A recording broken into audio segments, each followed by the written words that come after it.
Glória a Deus.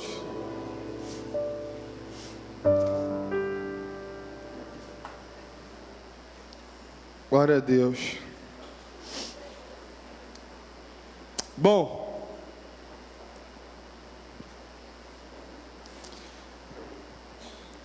hoje eu quero falar com vocês sobre a fantasia da alegria no carnaval, do carnaval.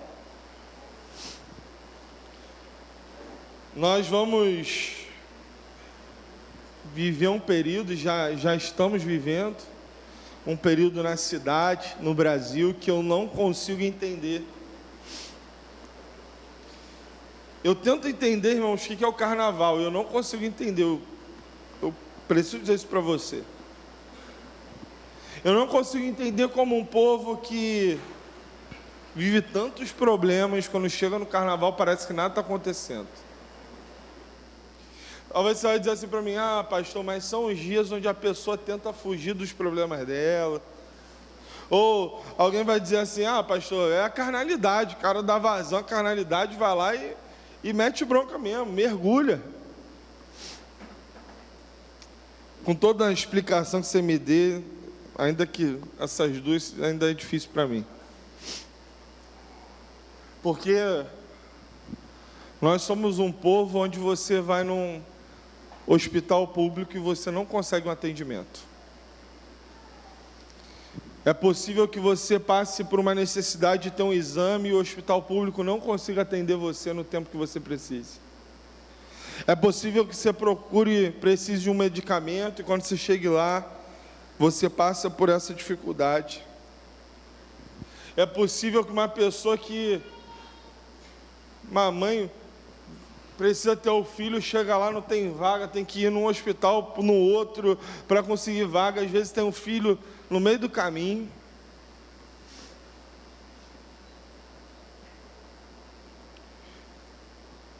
Aí é o mesmo povo que quando chega o carnaval, bota um biquíni, passa um creme no corpo e vai para a rua. Eu não consigo entender. O cara é executivo, ele vai lá, ele trata coisas sérias, lida com negócios. Quando chega o carnaval, o cara bota uma peruca, um peito de espuma, aquele peito todo cabeludo, bota uma mini saia, pinta o rosto todo, passa maquiagem no rosto todo, passa aqueles dias todos vestidos de mulher, bebendo o dia inteiro. Aí o cara que é o executivo, que estava construindo uma coisa legal para a cidade, para a nação, de repente ele vai para a rua, se veste de mulher e vai para a bandalheira.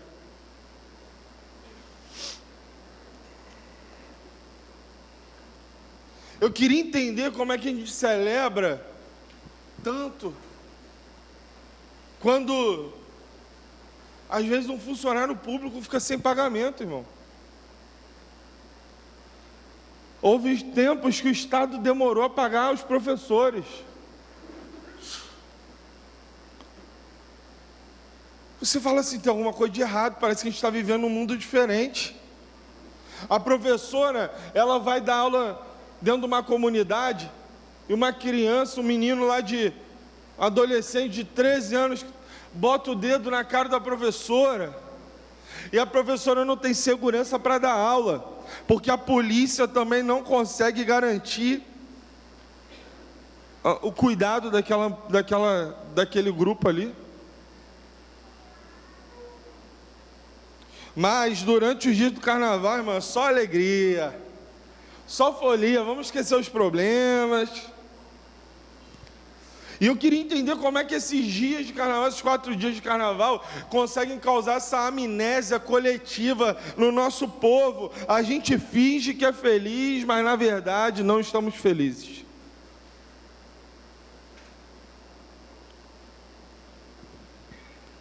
O nosso povo depende de uma folia de fantasia, literalmente, né? Enquanto nós temos uma alegria que vem de dentro para fora. A nossa alegria não vem de uma festa que é promovida. A alegria de quem tem Cristo, irmão, ela vem de dentro para fora, e quem promove essa alegria é o Espírito Santo de Deus. Não é uma festa. É uma alegria que faz a gente passar no vale da sombra da morte, e mesmo assim saber que a gente não vai sofrer mal algum, porque Ele está conosco. É uma alegria que faz a gente pensar assim: a sua vara, o seu cajado nos consola. Essa é a alegria. A alegria de saber que Ele prepara uma mesa perante os nossos inimigos, unge a nossa cabeça com óleo e faz o nosso cálice transbordar. Esse é o nosso Deus, de maneira que a bondade e a misericórdia te acompanham todos os dias da sua vida. Eu queria entender, irmão, como é que uma senhora que às vezes mora numa comunidade pobre, a pessoa luta o ano inteiro fazendo faxina, trabalhando na cozinha, trabalhando no restaurante, se doando, aquele calor infernal, exaustor, quebrado, aquela luta, aí a pessoa vai, quando chega o carnaval, ela paga uma fantasia caríssima, pega o dinheiro dela suado, numa fantasia caríssima, para ter 4 dias de festa, e 361 dias chorando.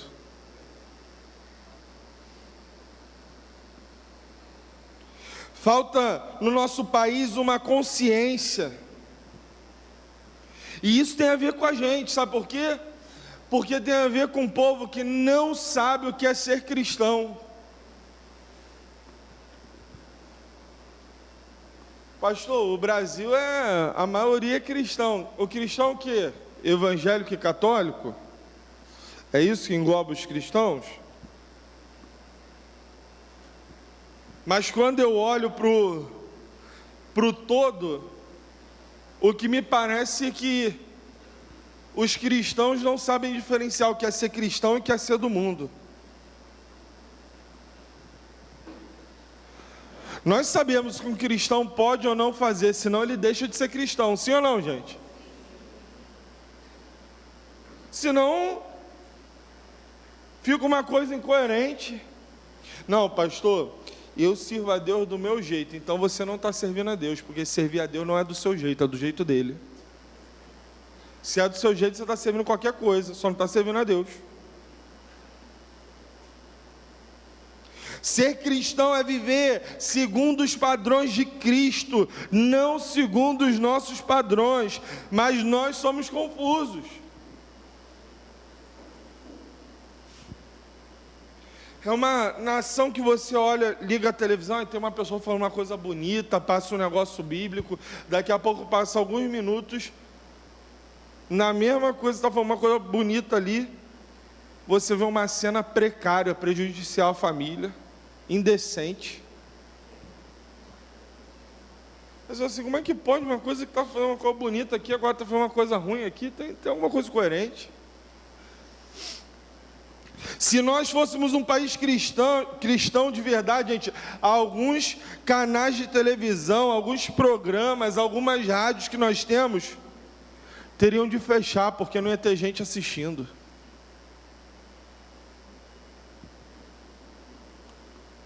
Meu desejo não é que os canais fechem, não. Meu desejo é que pessoas de Deus, que têm condição financeira, entrem lá para usar aquilo para a glória de Deus, para que ninguém perca emprego, irmão.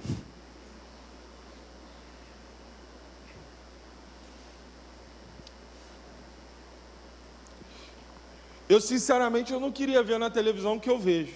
Não sei se você é satisfeito, mas quando a gente liga,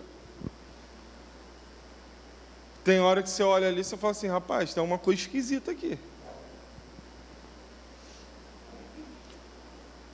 E a gente está vivendo um tempo onde a gente começa a ficar com medo de falar o que a gente pensa, a gente começa a ficar com medo, porque hoje em dia, se você se posiciona no que você crê, você começa a ser polido, tolhido, e aí você começa a ficar assim, não, eu não posso falar mais nada. E aí você vai minguando na sua fé, enquanto o mundo avança dizendo o que eles acreditam. Abre a sua Bíblia aí comigo, irmão, em Oséias 14. Oséias 14.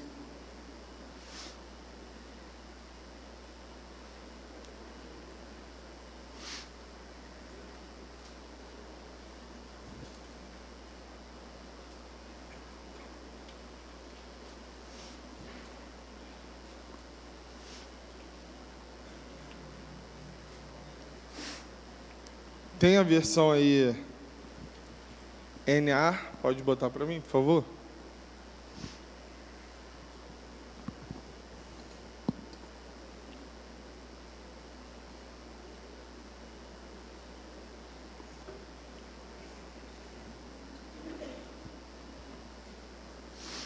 Achou aí?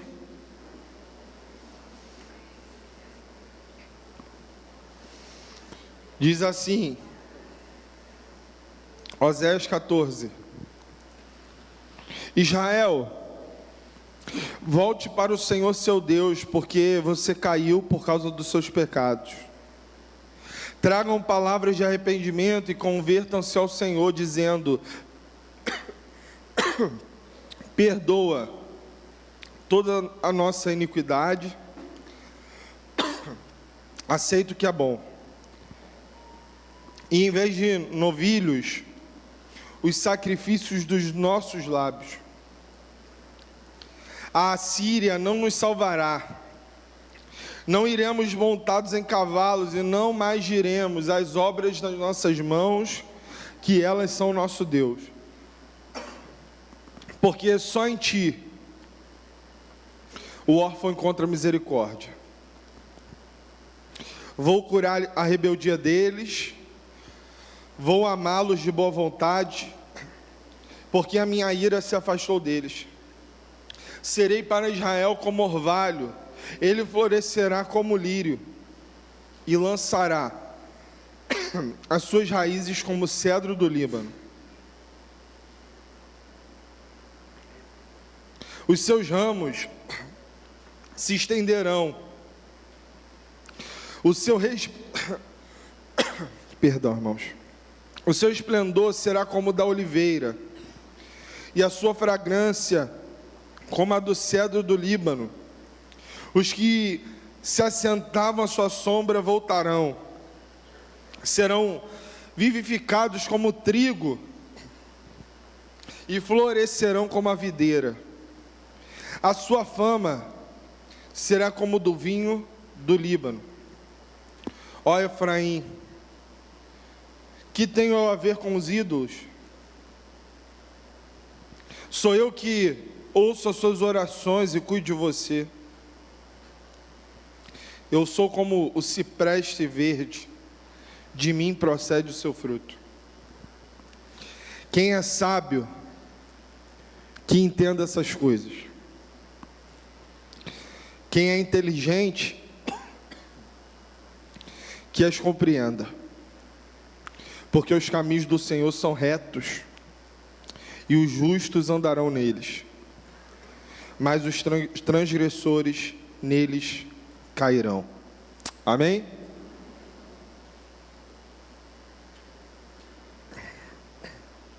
Alguma coisa na garganta, irritando a garganta. Está repreendido, Satanás.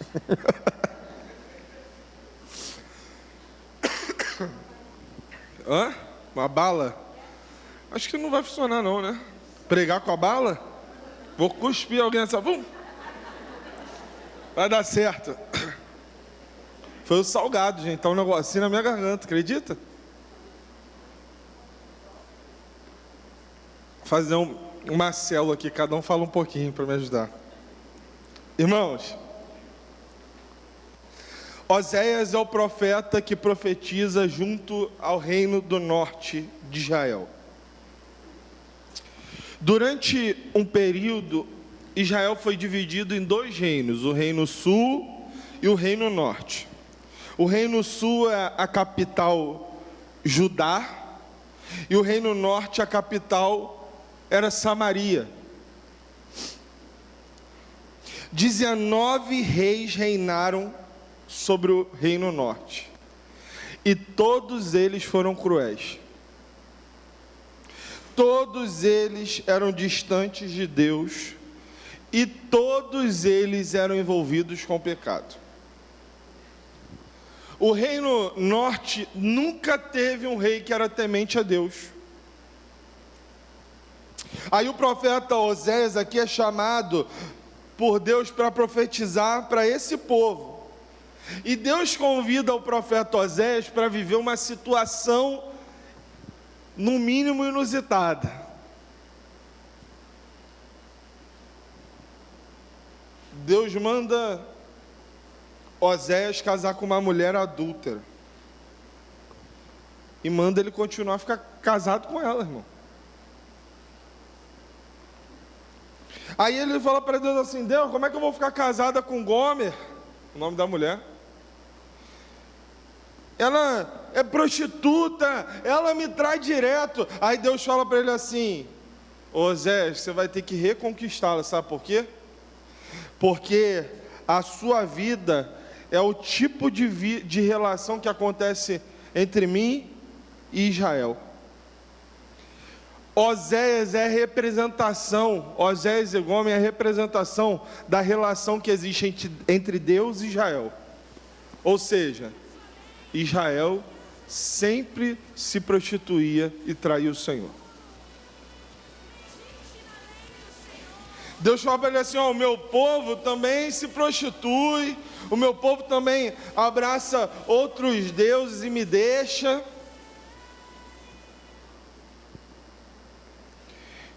Existiam vários deuses nas nações cananéias que prometiam prosperidade. Baal, os seus Balaíns. E o povo se curvou diante desses deuses. Ou seja, irmão, o materialismo. Não é incomum com o que acontece hoje, sim ou não? Alguém fala assim para você: dá o seu dízimo e você vai ficar milionário. Dá seu dízimo que nunca mais você vai ter nada, irmão. Você vai ter. Aí você começa a olhar aquilo ali, você começa a ler essa história, é a mesma coisa. Eles buscavam outros deuses que fizessem essa proposta materialista. E aí, gente que não tem temor de Deus, gente que não lê a Bíblia, acredita nisso. Você vai sendo levado para essa história. E, irmão, deixa eu te falar, a história do mundo é uma história que, se você estudar a história, você vai ver que tudo se repete. Parece que os ciclos, eles são extremamente parecidos. Meus irmãos, esse povo está afastado de Deus. Oséias é casado com essa mulher adúltera.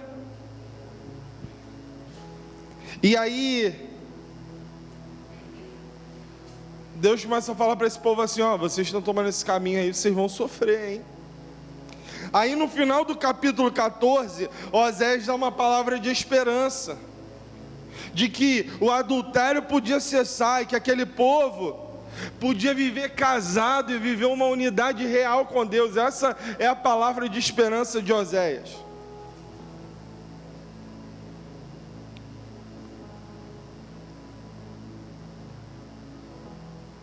O que ele diz no versículo 1?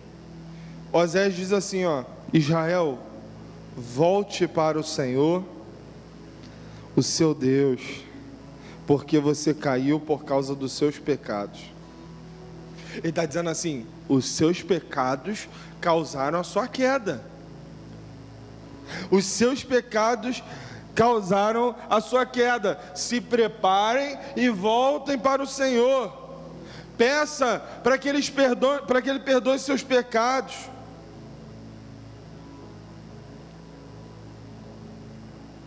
E Oséias 14, ele nos dá uns alertas muito importantes, e que eu acho que são importantes para esse tempo onde a nação está vivendo esse período de carnaval.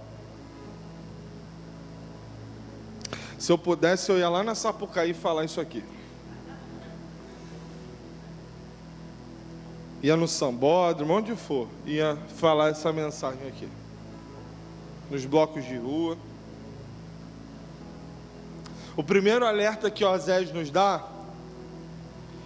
é que a cidade tem menos motivo para comemorar do que para lamentar. Ele diz no versículo 1: pelos teus pecados, por causa dos seus pecados você caiu. Ele está dizendo assim: ô nação de Israel, e eu acho que a gente pode falar para a nossa nação: você está achando que é a economia que está causando teus problemas? Você está achando que é a economia que está gerando todos esses problemas aí? Você acha que essa dificuldade que você está vivendo é por causa da dificuldade mundial que está acontecendo? Você está achando que foi um político que destruiu o teu país, o teu estado, o teu município? O que Osés está dizendo é: não. O que está por detrás disso, irmão? O que está por detrás disso? Pecado. Sabe o que está destruindo a sua nação? Pecado. O pecado está destruindo a nossa nação. É claro, ele é claro em dizer: volte Israel para o Senhor seu Deus, os seus pecados causaram a sua queda. Nós temos mania de olhar o jornal, a gente assiste o negócio e a gente fala assim: que problema, tá vendo a violência aí, ó? Aí, ó, não dá para confiar em político, não. Aí você olha só aquilo ali e você não olha o que está por detrás. O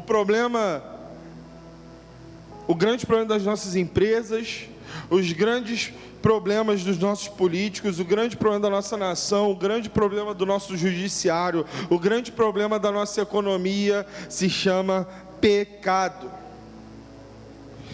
Nós queremos bênção pecando. Nós queremos milagre de Deus pecando. Nós queremos vitória pecando. Isso é um reflexo daquilo que a gente vê na vida das pessoas. Ó, fulano faz tudo errado aí, ó, a vida dele tá boa. Gente que vem à igreja, ouviu uma palavra, mas não quer mudar. Vem à igreja, escuta uma palavra, escuta um louvor, escuta esse louvor que eles tocaram aqui na oferta. Eu nunca ouvi esse louvor. É o que? É um banjo isso? É o que? É country? É country?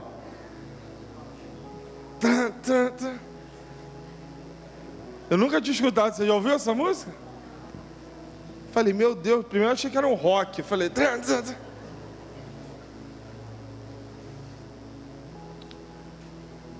aí vem a igreja, escuta uma palavra, não quer mudar, e aí quando você fala assim: ô irmão, você não vai batizar não? A pessoa fala assim: pastor, eu não vou batizar porque eu sou uma pessoa muito verdadeira, e aí eu não quero me comprometer porque eu não vou viver.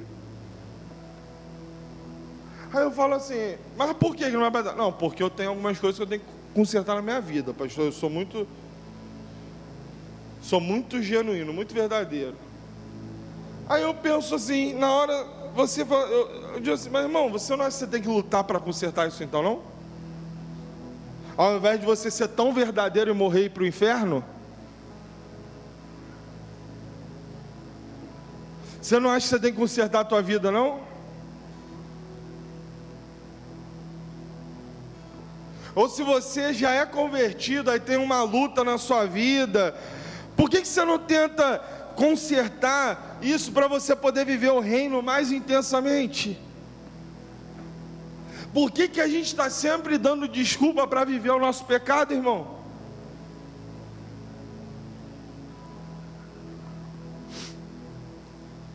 Por que você não larga isso e vive a essência da fé, crendo que Deus tem muito mais alegria para produzir em você do que isso que esse pecado que você está vivendo?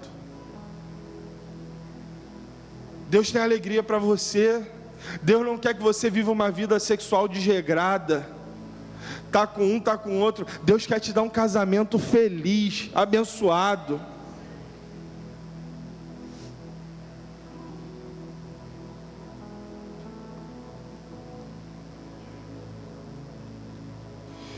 A nossa nação está caída. Caída em quê, pastor? Primeiramente, caída moralmente. Não há integridade nas palavras. Nós somos uma nação que vive fingindo, irmão. Você tem preocupação com tudo, você não sabe se os processos acontecem verdadeiramente. Na nossa nação, a esperteza é o que conta, sim ou não? Se você é esperto, você consegue. Se você passa outro para trás, você consegue. É o tempo inteiro alguém te dizendo: olha, toma cuidado, porque se você botar tal coisa na internet, alguém entra e rouba teus dados. É o tempo inteiro alguém tentando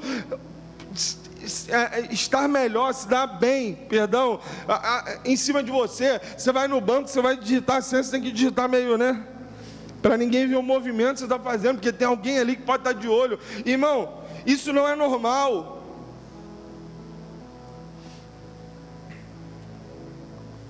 Por que estamos caídos moralmente? Porque não há respeito à vida alheia. Não há respeito, irmão.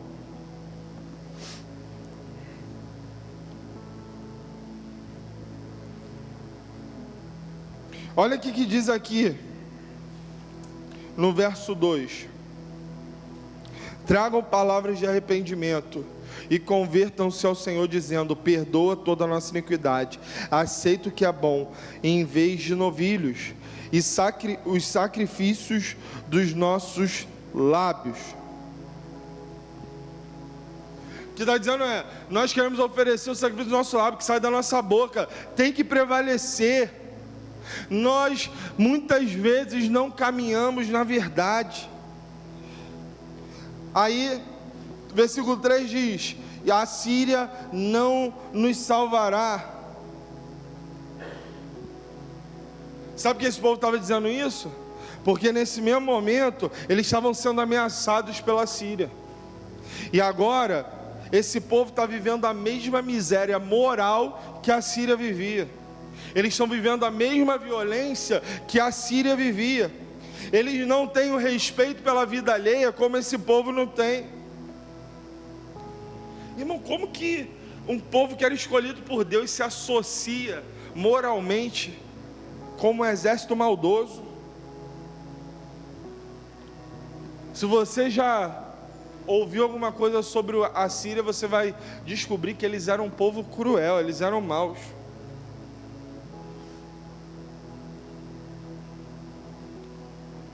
Não há respeito pela propriedade particular.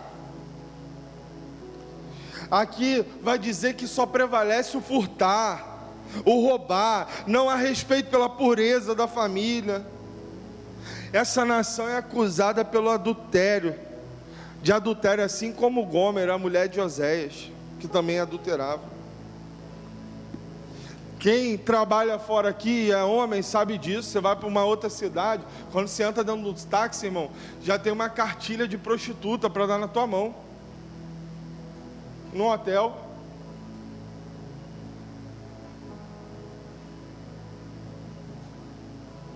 Aí você fica olhando aquilo ali, você fala: que coisa triste, é um mundo de mentira. O Brasil está numa crise, irmãos. Pastor, está na crise, é tudo caro no mercado. A maior crise que nós estamos vivendo é a crise moral. É a maior. Nós somos conhecidos como o povo do samba, o povo do carnaval. Somos conhecidos como o povo das mulheres sensuais. Quando eu fui à África, eu conheci um casal de pastores lá, na África do Sul, e eles nos receberam na casa, muito carinho. Eles viraram para a gente e falaram assim: nossa, a gente tem uma vontade de ir no carnaval lá do Rio de Janeiro. Aí eu falei: não, mas você não quer ir não. E aí, quando eu fui explicando o que era o carnaval, ela me disse assim, a esposa do pastor falou assim: caramba, a gente não imaginava isso. A gente imaginava que era uma outra coisa.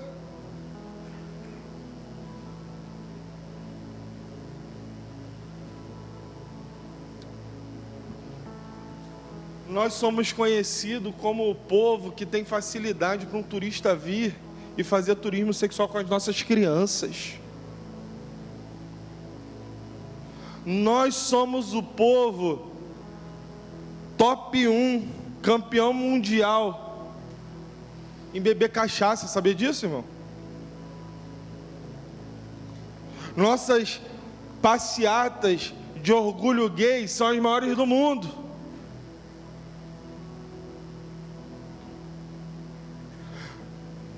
Nosso país é campeão em tabaco, consumidor de tabaco. O terceiro, eu não sei se está, mas era o terceiro país no ranking mundial de contágio de AIDS. Por quê? Porque o pessoal vai para o carnaval, meu amigo, e vive a vida do jeito que dá, do jeito que é isso, é livre, vamos fazer o que a gente quiser.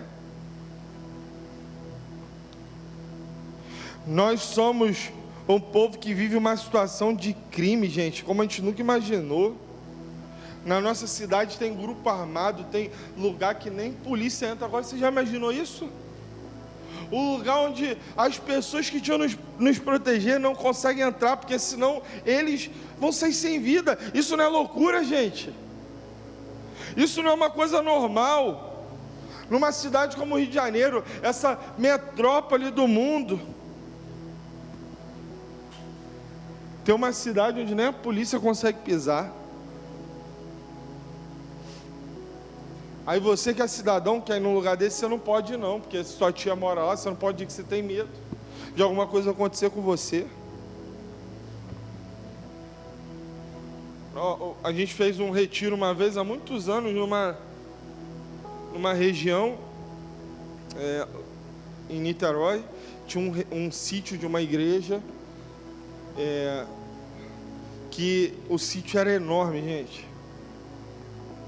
Sabe o que aconteceu?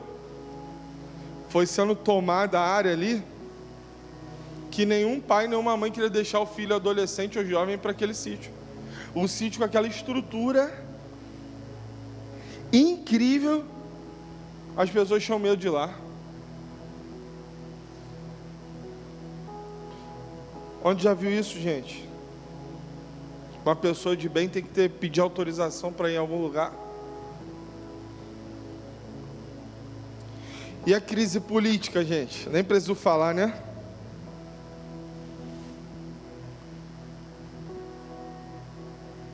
O Império Romano caiu porque estava podre por dentro. Babilônia caiu numa noite porque no meio de um banquete de orgia. E o nosso país também vive em meio às orgias. Brasília, o lugar de muitas coisas erradas.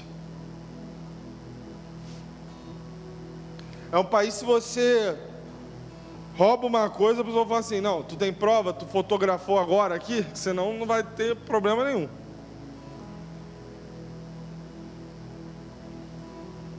É um país onde as pessoas falam assim: rapaz, acho que a impunidade vale a pena. Aí entra a época de votação, esse ano tem votação, aí começa uma briga do que você pensa, de política. Eu gosto de fulano, eu gosto de ciclano. Meu amigo, você tem que procurar votar em gente do bem. Olha, gente que não está envolvida com coisa errada, gente que não vai atacar a igreja, gente que não vai ser contra a tua fé, gente que não vai ser contra aquilo que você vive, gente que não vai promover essa decadência moral, porque o político que entra lá, que você vota, representa você. Você.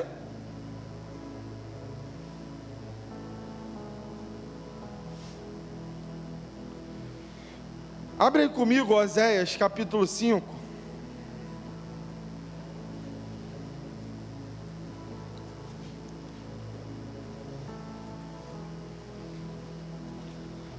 Verso 10.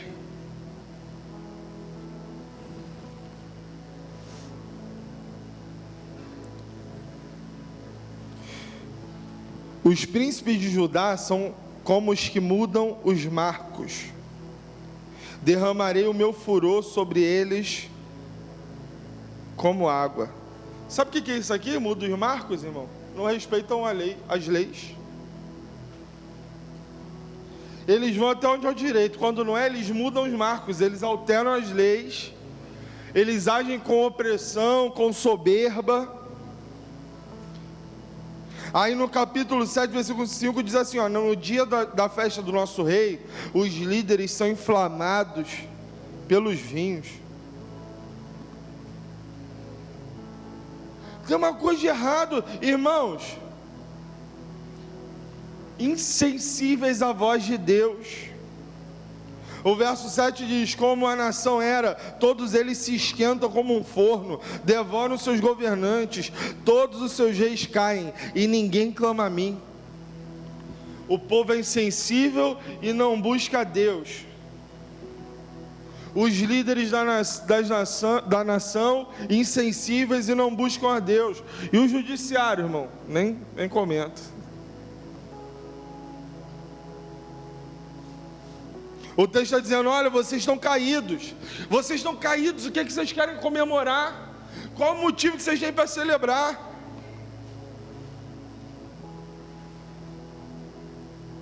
Por que o povo era caído espiritualmente? Porque os seus líderes eram caídos espiritualmente. O capítulo 5, verso 1 diz assim, ó: ouçam isto, sacerdotes, fique atento à casa de Israel, dê ouvidos à casa do rei, porque a sentença é contra vocês, pois vocês foram um laço, uma armadilha em Mispa, e uma rede estendida sobre o Tabor. Olha o que ele está dizendo aqui, sacerdote: vocês são uma armadilha para o povo, porque o povo ouve e se perde. Eles seguem isso aí, e vão se perdendo. Aí você escuta, irmão, um monte de coisa assim. Você escuta alguém. Outro dia eu vi uma matéria, eu acho essa matéria é muito antiga, ela é até engraçada. Eu acho que saiu no Fantástico isso, irmão. A matéria é assim: pastor casa com fiéis da igreja e engravida, engravida pessoas, as mulheres da igreja. E aí a reportagem é mostrando o pastor, mostra a igreja, a garagem da casa dele, mostra a família das mulheres com o rosto coberto, entrevistando o marido, a mulher. A marido fala assim: Deus falou, né, tem que ser. Aí a mulher fala: né, eu sonhei, não sei o quê.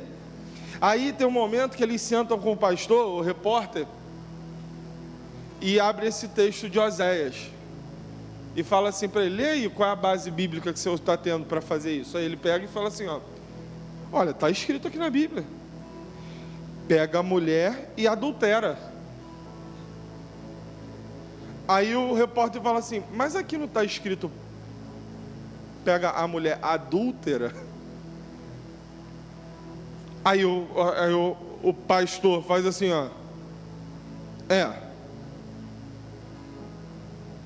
Aí, irmão, vai uma reportagem para o Fantástico dizendo que um pastor está engravidando as mulheres da igreja. Só que o cara, ele abriu a casa dele, botou uma caixa de som, ninguém instituiu ele a pastor, e o nome dele é pastor. E tudo que ele vai, ele bota lá: Igreja do Divino Revelação. E aí tudo que fala ali, o pastor está fazendo de errado. Vai tudo na mesma conta. Irmão, não tem como. Não tem como um cara desse ter o nome de um povo santo. Não tem como.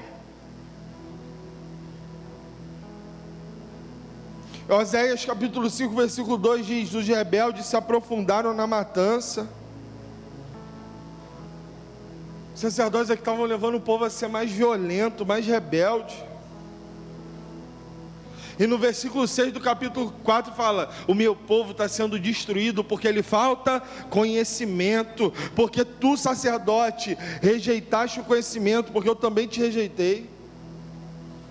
Rejeitou o conhecimento, ou seja, rejeitou a palavra.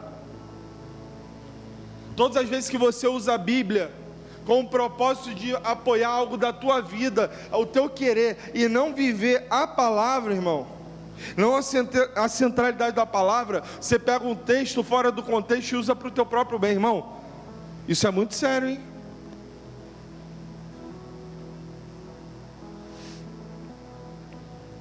Tem muita gente pregando muita coisa boa, tem muita igreja fazendo trabalho sério, tem muita igreja vivendo e promovendo o avivamento, e esse avivamento tem que começar dentro das nossas igrejas, tem que começar dentro de nós.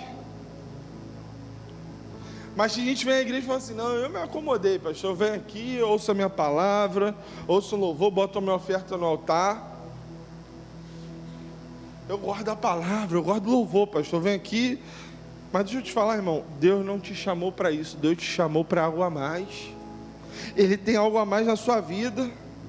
Pastor, eu sou uma enfermeira-chefe lá no meu trabalho, eu comando 300 enfermeiras, eu sou uma mulher muito requisitada. A minha pergunta é: pois no reino, quem é você? Você fala do amor de Deus onde você está, aquelas pessoas que olham você como uma referência, olham para você como exemplo, o que você realiza para o reino de Deus? O que a sua igreja recebe como fruto, como motivação da sua dedicação, do seu preparo, dos seus cursos, dos seus simpósios, do seu mestrado, do coach que você fez? O que o reino cresce com isso, irmão? Segundo alerta é que não há motivo para comemorar, mas o Senhor tem tanto amor por essa cidade que a convida a mudar. O versículo 1 de Osés 14, ele diz: volta, ó Israel, para o Senhor. O povo estava longe, mas eles deveriam voltar. Não voltar para um ritual, não voltar para uma tradição, para uma religião, porque o povo estava seguindo a ídolos. O Brasil está cheio de crendice, irmão. O brasileiro é criativo, ele monta a própria religião dele.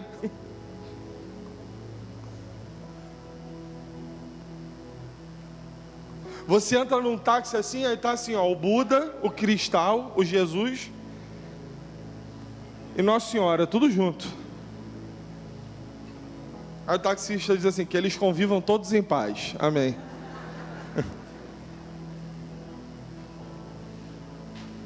É uma mistura de tudo, irmão. Só que aí o cara tem que entender que se ele acredita numa coisa, ele não tem como acreditar na outra. Eu respeito você, só não mistura isso, porque Jesus disse: eu sou a verdade. Eu sou a verdade. Aquele cristal não é verdade. Aquela fita não é verdade. Aquela figa que você usa não é a verdade. Você pode ficar com ela, ninguém quer te desrespeitar não, você pode ficar. Só preciso te dizer, não é a verdade. Pastor, mas eu estou com tudo, eu estou aqui com Jesus, que aqui Jesus me ajuda aqui, e a figa me ajuda aqui. Não dá, irmão. Deus está dizendo: volte. O versículo 2 diz: preparem o que vão dizer e voltem para o Senhor. Digam: perdoa todos os nossos pecados e por misericórdia recebe-nos. O Senhor está dizendo assim: arrependimento. Se o povo se arrepender, ô irmão, olha isso, se o povo se arrepender, a nossa cidade muda, e muda muito. E muda de um dia para o outro, o nosso bairro, o nosso estado, o nosso governo, os prefeitos, os deputados, os vereadores. Se eles se arrependerem, Deus fará algo inacreditável nessa nação. As empresas vão prosperar, vai ter mais trabalho para os outros, vai ter prosperidade na nação, vai exportar para as pessoas, vai ter condição de mandar missionário para o mundo. Esse é um princípio, o arrependimento. Isso exige arrependimento. Aí você fala assim: pastor, mas a Bíblia diz que o caminho é piorar, hein? porque o mundo jaz no maligno. Aí eu brinco assim, quando alguém fala isso para mim, eu falo, irmão, mas tem lugar que parece que jaz mais no maligno, não tem não? Tem lugar que parece que jaz menos, não é isso? É ou não é? Parece lugar que jaz mais, não é? Quem definiu que aqui tem que ser mais ou menos? Você? O teu caminho não é determinar o que vai melhorar ou não, faz tua parte. Se posiciona, seja crente, ande na verdade, não faça o mal, ame Jesus de todo o teu coração. O que Deus vai fazer com a nação não está na nossa mão. Isso exige arrependimento, mas também deve haver conversão. O versículo 2 diz assim, ó, para que te ofereçamos o fruto dos nossos lábios. Ou seja, vamos oferecer algo diferente? Vamos oferecer algo que agrade a Deus? O que é conversão, pastor? Quando alguém diz que se converte, é até aqui que eu posso ir ou até aqui? Pessoal da câmera, que eu estou limitado, irmão, eles me prenderam aqui, ó, tá vendo? É até aqui?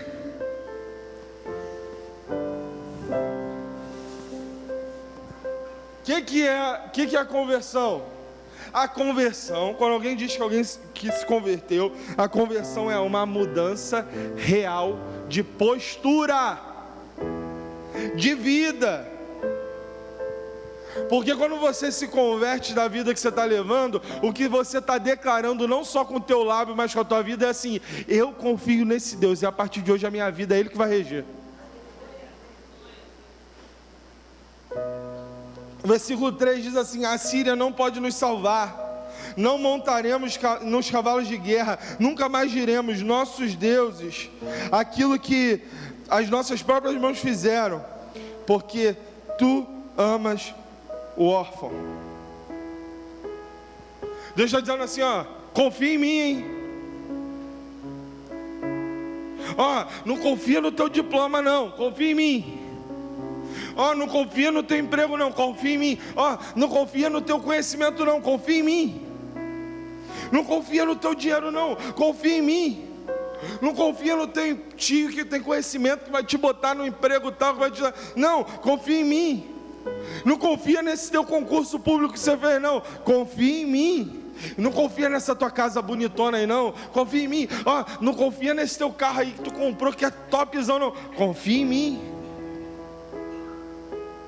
Confiança. Deus quer ver arrependimento, conversão e confiança.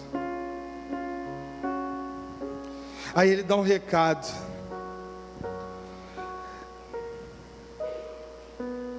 Não é tarde para que as promessas do Senhor alcancem o nosso povo. Não é tarde. Há menos coisas para comemorar do que para chorar, de fato. Mas o Senhor tem tanto amor por essa cidade, que Ele nos convida ao arrependimento e à conversão. E deixa eu te falar, ainda é possível, depende de você levar a mensagem.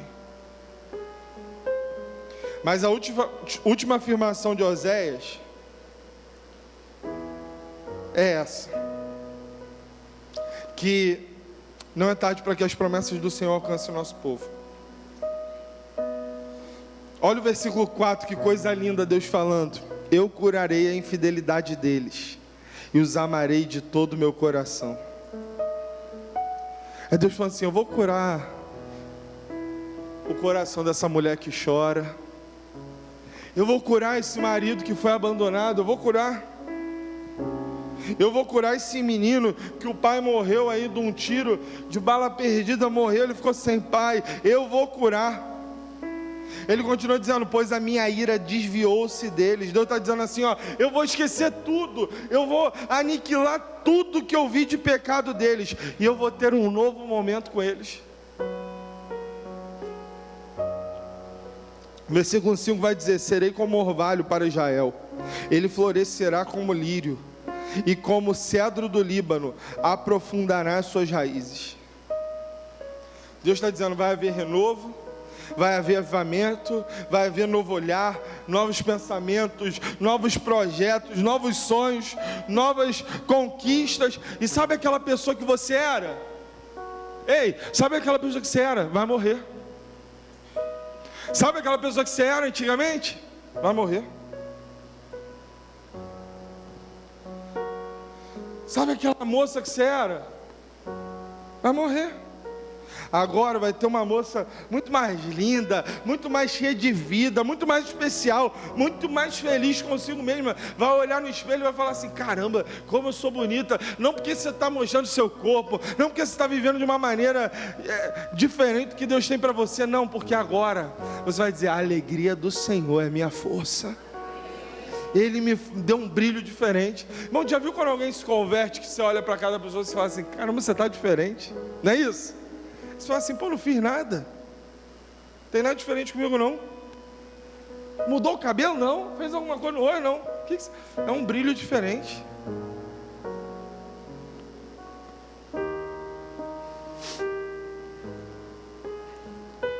Avivamento, irmão. Ele diz que quando haverá o orvalho, haverá frescor de vida. A vida às vezes é meio doída, né, irmão? É ou não é? Às vezes a vida faz a gente passar no estreito, né? Pastor, mas eu tenho uma vida confortável, assim, eu tenho dinheiro, minha vida é tranquila. Deixa eu te falar, mas você tem filhos, você tem neto, você vive num mundo onde a sua família está. E esse mundo é caído, irmão, que se você não ajudar a mudar, essa alegria de Cristo que está em nós, a alegria que vai além, a alegria vai sucumbir ao meio da dor que estamos vivendo.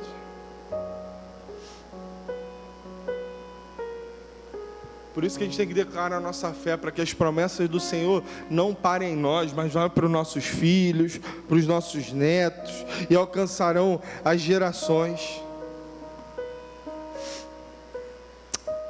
Fluirão sobre aqueles que amamos, alcançarão nossos irmãos, nossos pais, nossos filhos, alcançarão os seus funcionários. Tem funcionário que você gosta, né? Que está com você tantos anos, está lutando ali com você. Alcançarão seus amigos. Tem aquele amigo que é irmão de verdade. Quando você estava no hospital, ele ficou lá com você, ele te apoiou, ele estava junto com você. E é essa pessoa que você vai deixar para o inferno, irmão? Que você não vai falar de Cristo? É teu amigão, é teu brother, é do churrasco. Você está junto com ele a vida inteira, curtiu com você, você celebrou, estava na festa junto. Agora que você conhece Jesus, você vai para o céu, você vai deixar as pessoas que estão do seu lado e para o inferno, porque você não está dizendo que esse é um ano aceitável do Senhor, irmão.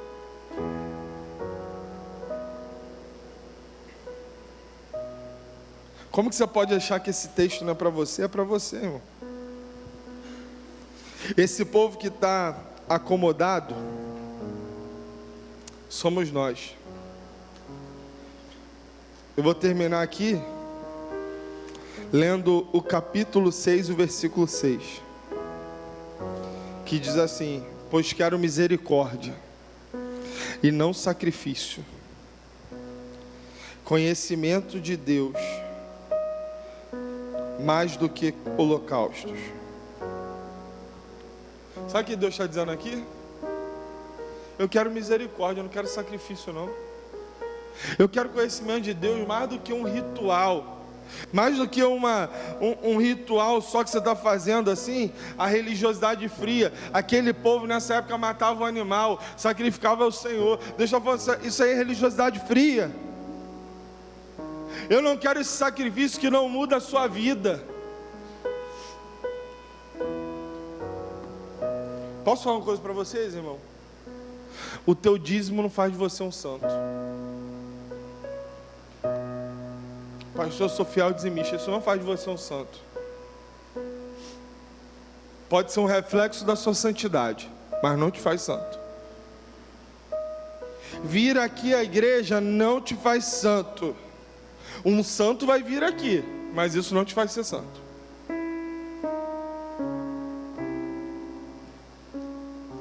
Você tem que entender que Deus está te dando a oportunidade hoje de ouvir nesse lugar a palavra da verdade. Mas é um lugar onde também você vai ser confrontado. Ô pastor, eu estou vindo aqui, mas eu gostava de ir numa igreja assim, que eu ouvia lá que Deus me chamou por cabeça e não por cauda. E que eu ia ficar muito rico. E que as bênçãos iam chegar, e que eu ia prosperar, e que eu ia ter dinheiro, e que eu não ia ficar assim cansado, e que minha vida só ia ser vitória. Aí eu pergunto, irmão, e por que você saiu de lá? É porque eu estou lá há 10 anos e isso não aconteceu, pastor.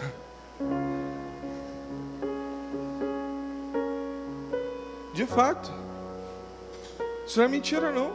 Deus chamou por cabeça, não por causa da verdade.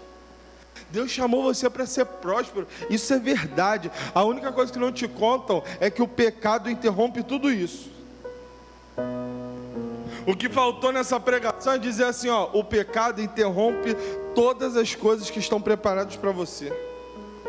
Qual é o nosso problema? Nós queremos conquistar, mas não queremos transformar o coração.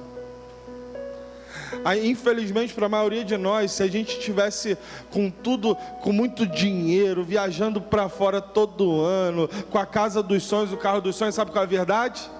A maioria talvez não estaria buscando a Deus. Porque nós queremos ganhar, conquistar coisas, mas não queremos mudar o coração, irmão.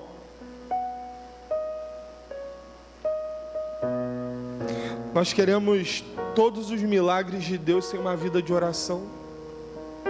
Nós queremos todo o poder de Deus sem a leitura da palavra poderosa dele. Assim não dá. Te falaram um monte de coisa, só não te confrontaram a verdade, botar o espelho assim para você e falar assim, ó, quem é o Eduardo? Ah, irmão, nós somos defeituosos. Está todo mundo aqui no mesmo barco. Nós somos defeituosos. O bem que eu quero fazer tem hora que eu não faço. E o mal que eu não quero tem hora que eu faço. Nós somos defeituosos, mas somos renovados em Deus. E apesar das nossas imperfeições, Ele acredita em nós. Aí quando a gente dá um mínimo de suspiro assim, fala assim, Deus, me perdoa Deus, porque eu estou andando num caminho que não te agrada, me perdoa Deus, que meu coração está desconectado da verdade, me perdoa Deus, porque quando eu precisei do Senhor, eu te busquei de todo o meu coração, mas agora eu te deixei, me perdoa. Quando você dá esse mínimo suspiro, Deus olha para você e fala assim, ah, meu filho, era só isso que eu estava esperando. Aí Ele te pega no colo e diz assim para você, meu filho, tudo que eu queria era te abençoar. E eu quero que você entenda que a maior bênção que você pode ter é estar perto de mim.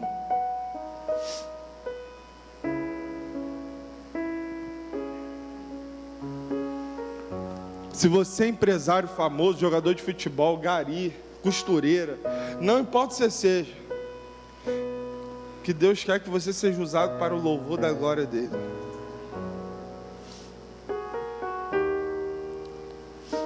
É Deus dizendo assim, eu quero te levar a uma nova fase de vida, uma nova etapa de vida, um novo estágio de vida, eu quero te abençoar. Mas é Deus dizendo assim, eu quero abençoar a santidade na sua vida.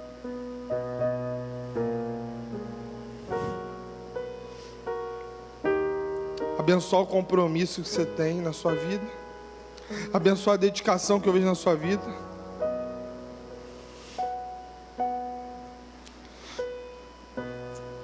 Nós temos que dizer que hoje, irmãos, eu quero me voltar mais para Deus. Eu quero me voltar mais para Deus. Eu quero essa bênção sobre mim. A bênção de andar com Ele. Ele já me comprou. Eu sou separado. Sabe o que é a santidade, irmão? É ser separado. Quando você se torna alguém do Senhor, é Deus dizendo assim para você, vem cá, você você é meu. Sabe por que você não vai se contaminar com esse mundo? Porque você é meu. Você é meu. Eu comprei você com alto preço, com preço de sangue. Você é propriedade dele. Talvez você está vivendo a sua vida de qualquer jeito, de qualquer forma. Você está vivendo a sua vida e você se esqueceu que ele te comprou. Não dá para você viver desse jeito que você está vivendo. Ele quer te dar um novo tempo. Você quer voltar para Jesus?